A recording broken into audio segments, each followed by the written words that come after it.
All right, I fired a total of 40 rounds, and this is not Ruger's new shotgun. That's not what you're seeing here. That's just kind of a poor group.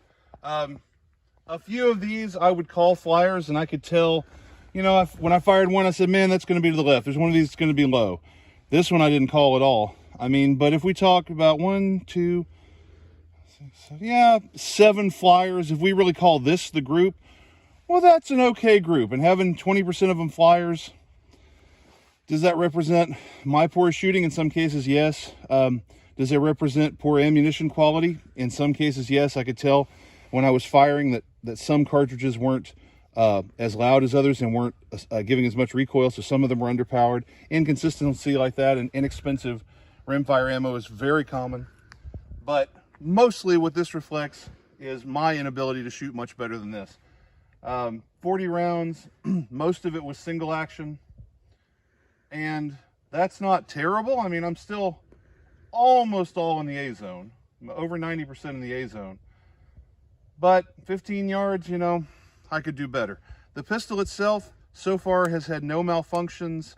I think that represents 80 rounds that I've put through it now, which is not a huge number. But for rimfire, 80 rounds through 4 different magazines, not a single malfunction, cheap ammo. We know the ammo is kind of inconsistent. That's pretty good. I don't know if all the SR22s are as good as this one, but Ruger did a good job the day they made this one, and I'm very, very happy with it. If I were to compare it to the Taurus TX22 or the P17 from KelTec, this pistol's quite a bit more money, but so far I like it better. I mean, it's performing better. So if you're willing to spend the extra money, you might get a better pistol out of this.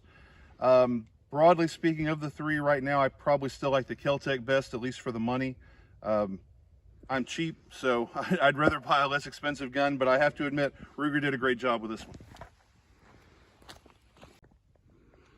All right, we're out here with the Ruger SR22, and we're gonna try some more shooting at 15 yards. I'm gonna shoot double action this time, which I didn't do before.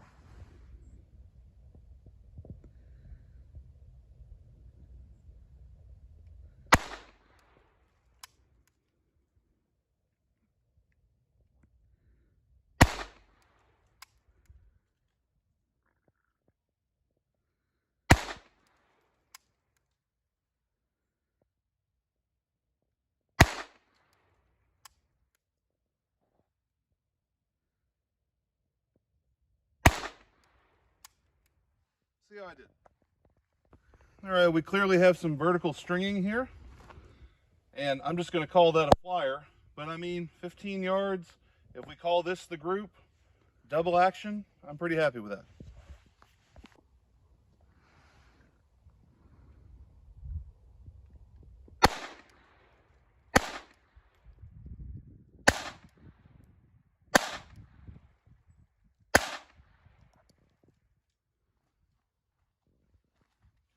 All right, I've swapped out this grip pen. I don't know what you call this back strap, whatever. It's a slightly smaller one, so my hand maybe sits just a little bit lower on the frame. I can still feel just a little bit of hammer bite here, not as much as before. I think it's better. So if you have big hands, you might prefer this size of back strap.